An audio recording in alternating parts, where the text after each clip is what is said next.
The ungentle laws and customs touched upon in this tale are historical, and the episodes which are used to illustrate them are also historical. It is not pretended that these laws and customs existed in England in the 6th century. No, it is only pretended that, inasmuch as they existed in the English and other civilizations of far later times, it is safe to consider that it is no libel upon the 6th century to suppose them to have been in practice in that day also. One is quite justified in inferring that whenever one of these laws or customs was lacking in that remote time, its place was complementarily filled by a worse one. The question as to whether there is such a thing as divine right of kings is not settled in this book. It was found too difficult. That the executive head of a nation should be a person of lofty character and extraordinary ability was manifest and indisputable, but none but the deity could select that head unerringly was also manifest and indisputable. That the deity ought to have made selection then was likewise manifest and indisputable. Consequently, that he does make it, as is claimed, was an unavoidable deduction. I mean, until the author of this book encountered the Pompadour and Lady Castlemaine, and some other executive heads of that kind, these were found so difficult to work into the scheme that it was judged better to take the other tack in this book, which must be issued this fall, and then go into training and settle the question in another book. It is, of course, a thing which ought to be settled, and I am not going to have anything in particular to do next winter anyway. Mark Twain, Hartford, July 21st, 1889. A Connecticut Yankee in King Arthur's court. A word of explanation. It was in Warwick Castle that I came across the curious stranger whom I am going to talk about. He attracted me by three things: his candid simplicity, his marvelous familiarity with ancient armor, and the restfulness of his company, for he did all the talking. We fell together, as modest people will, in the tall tail of the herd that was being shown through, and he at once began to say things which interested me. As he talked along, softly, pleasantly, flowingly, he seemed to drift away imperceptibly out of this world and time, and into some remote era and old forgotten country. And so he gradually wove such a spell about me that I seemed to move among the spectres and shadows and dust and mold of a grey antiquity, holding a speech with a relic of it. Exactly as I would speak of my nearest personal friends or enemies, or my most familiar neighbors. He spoke of Sir Bedivere, Sir Bors de Ganis, Sir Lancelot of the Lake, Sir Galahad, and all the other great names of the Table Round, and how old, unspeakably old and faded and dry and musty and ancient he came to look on as he went on. Presently he turned to me and said, just as one might speak of the weather or any other common matter, "You know about the transmigration of souls. Do you know about the transposition of epochs and bodies?" I had not heard of it. He was so little interested, just as when people spoke of the weather, that he did not notice whether I made him any answer or not. There was half a moment of silence, immediately interrupted by the droning voice of a salaried cicerone. Ancient hauberk, date of the 6th century, time of King Arthur and the Round Table, said to have belonged to the knight of Sir Sagamore le Desirous. Observe the round hole through the chainmail in his left breast. Can't be accounted for. Supposed to have been done with a bullet since the invention of firearms, perhaps maliciously by Cromwell's soldiers. My acquaintance smiled, not a modern smile, but one that must have gone out of general use many, many centuries ago, and muttered apparently to himself, "What ye will, I saw it done." Then, after a pause, added, "I did it myself." By the time I had recovered from the electric surprise of this remark, he was gone. All that evening I sat by my fire at the Warwick Arms, steeped in a dream of the olden time, while the rain beat upon the windows and the wind roared about the eaves and the corners. From time to time I dipped into Sir Thomas Malory's enchanted book, and fed at its rich feast of prodigies and adventures, breathed in the fragrance of its obsolete names, and dreamed again. Midnight being come at length, I read another tale for a nightcap, this which follows here, to wit, how Sir Lancelot slew two giants and made the castle free. Anon withal came thereupon two great giants, well armed all save the heads with two horrible clubs in their hands. Sir Lancelot put his shield afore him, and put the stroke away of one giant, and with his sword he cleave his head asunder. When his fellow saw that, he ran away as he were wood demented, for fear of horrible strokes. Sir Lancelot after him with all his might, and smote him on the shoulder, and clave him in the middle. Then Sir Lancelot went into the hall, and there he came afore him 80 ladies and damsels all kneeled unto him, and thanked God in him for their deliverance. For, sir, said they, the most part of us have been here this 7 year their prisoners, and we have worked all manner of silk works for our meat, and were all great gentlewomen born, and blessed be the time, knight, that ever thou wert born, for thou hast done the most worship that ever did knight in the world, that we will bear record, and we all pray that you tell us your name, that we may tell our friends who delivered us out of prison. Fair damsels, he said, my name is Sir Lancelot du Lake. And so he departed from them, and betaught them unto God. And then he mounted upon his horse, and rode into many strange and wild countries, and through many waters and valleys, and evil was he lodged. And at last, by fortune, him happened again a night to come a fair courtilage, and therein he found an old gentlewoman that lodged him with a good will. And there he had good cheer for him and his horse. And when the time was, his host brought him into a fair garret over the gate to his bed. There Sir Lancelot unarmed him, and set his harness by him, and went to bed, and anon he fell upon sleep. So soon after there came upon horseback, and knocked at the gate in great haste.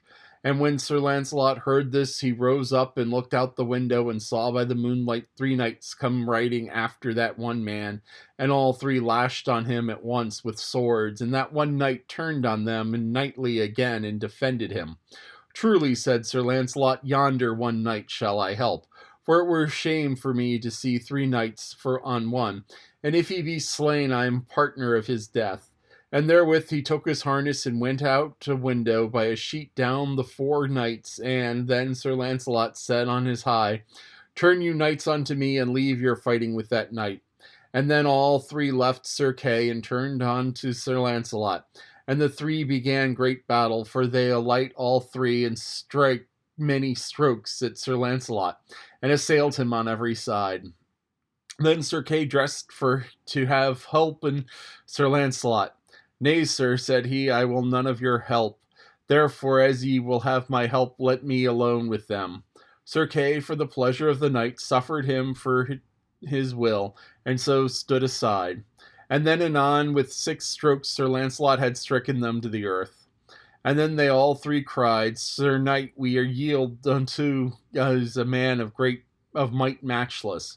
As to that, said Sir Lancelot, I will not take your yielding unto me, but so that ye yield you unto Sir Kay the seneschal, and on that covenant I will save your lives, and else not. Fair knight, said they, that were we loath to do, for as for Sir Kay we chased him hither, and had overcome him, yet had not been, therefore, to yield us unto him it were no reason. Well, as to that, said Sir Lancelot, advise you well, for ye may choose whether ye die or live, for an ye be yielden, so it shall be unto Sir Kay. Fair knight, then they said, in saving our lives we will do as thou commandest us. Then shall ye, said Sir Lancelot, on Whit Sunday come next coming, go unto the court of King Arthur, and there shall ye yield unto Queen Guinevere, and put you all 3 in her grace and mercy, and say that Sir Kay sent you thither to be her prisoners. On the morn Sir Lancelot arose early, and left Sir Kay sleeping, and Sir Lancelot took Sir Kay's armor and his shield, and armed him. And so he went to the stable, and took his horse, and took his leave of his host, and so he departed. Then soon after arose Sir Kay, and missed Sir Lancelot. And then he espied that he had his armor and his horse. Now by my faith I know well that he will grieve some of the court of King Arthur. For on him knights will be bold, and I deem that it is I, and that will beguile them, and because of his armor and shield I am sure to ride in peace. Then soon after departed Sir Kay, and thanked his host. As I laid the book down, there was a knock at the door, and my stranger came in. I gave him a pipe and a chair and made him welcome. I also comforted him with a hot Scotch whiskey, gave him another one, then still another, hoping always for his story. After a fourth persuader, he drifted into it himself, a quite simple and in a quite simple and natural way. The stranger's history. I'm an American. I was born and reared in Hartford in the state of Connecticut. Anyway, just over the river in the country. So I'm a Yankee of the Yankees, and practical. Yes, and nearly barren of sentiment, I suppose, or poetry, in other words. My father was a blacksmith, my uncle was a horse doctor, and I was both, along at first. Then I went over to the great arms factory and learned my real trade, learned all there was to it, learned to make everything, guns, revolvers, cannons, boilers, engines, all sorts of labor-saving machinery. Why, I could make anything a body wanted, anything in the world. It didn't make any difference what, and if there wasn't any quick newfangled way to make a thing, I could invent one, and do it as easily as rolling off a log. I became head superintendent, had a couple thousand men under me. Well, a man like that is a man that is full of fight, that goes without saying. A couple of thousand rough men under one has plenty of that sort of amusement. I had, anyway. At last I met my match, and I got my dose. It was during a misunderstanding conducted with crowbars with a fellow we used to call Hercules. He laid me out with a crusher alongside the head that made everything crack, and seemed to spring every joint in my skull and made it overlap its neighbor. Then the world went out to darkness, and I didn't feel anything more, and I didn't know anything at all, at least for a while. When I came to again, I was sitting under an oak tree on the grass, with the whole beautiful and broad country landscape all to myself, nearly. Not entirely, for there was a fellow on a horse looking down at me, a fellow fresh out of the picture book. He was in an old-time iron armor from head to heel, with a helmet on his head the shape of a nail keg with slits in it. And then he had a shield and a sword and a prodigious spear, and his horse had armor on it too, and a steel horn projecting from his forehead, and a gorgeous red and green silk trappings that hung down all around him like a bedquilt, nearly to the ground. "Fair sir, will ye jest?" said this fellow. "Which will I which? Will ye try a passage of arms for land or lady or for—" "What are you giving me?" I asked. "Get along back to your circus, or I'll report you." Now what does this man do but fall back a couple 100 yards, and then come rushing at me as hard as he could tear, with his nail kit bent down nearly to his horse's neck, and his long spear pointed straight ahead. I saw he meant business, so I was up a tree when he arrived. He allowed that I was his property, the captive of his spear. There was no argument on his side, and the bulk of the advantage, so I judged it best to humor him. We fixed up an arrangement whereby I was to go with him and he was not to hurt me. I came down and we started away, I walking by the side of the horse. We marched comfortably along through glades over brooks which I could not remember to have seen before, which puzzled me and made me wonder, and yet we had not come to any circus or sign of a circus. So I gave up the idea of a circus and concluded he was from an asylum. But we never came to an asylum, so I was up a stump, as you might say. I asked him how far we were from Hartford. He said he had never heard of the place, which I took to be a lie, but allowed that to go with that. At the end of an hour we saw a faraway town sleeping in a valley by a winding river, and upon it a hill, a vast grey fortress with towers and turrets, the first I had ever seen out of a picture. "Bridgeport?" said I, pointing. "Camelot," said he. My stranger had been showing signs of sleepiness. He caught himself nodding now, and smiled one of those pathetic, obsolete smiles of his, and said, "I find I can't go on, but come with me. I've got it all written out, and you can read it if you'd like." In his chamber, he said, "First I keep a journal, then by and by, after years, I took the journal and turned it into a book. How long ago was that?" He handed me his manuscript and pointed out the place where I should begin. "Begin here. I've already told you what goes before." He was steeped in drowsiness by this time. I went out the door, and I heard him murmuring sleepily, "Give you a good den, sir. Fair sir." I sat down by my fire and examined my treasure. The first part of it, the great bulk of it, was parchment, and yellow with age. I scanned a leaf particularly, and saw that it was palimpsest.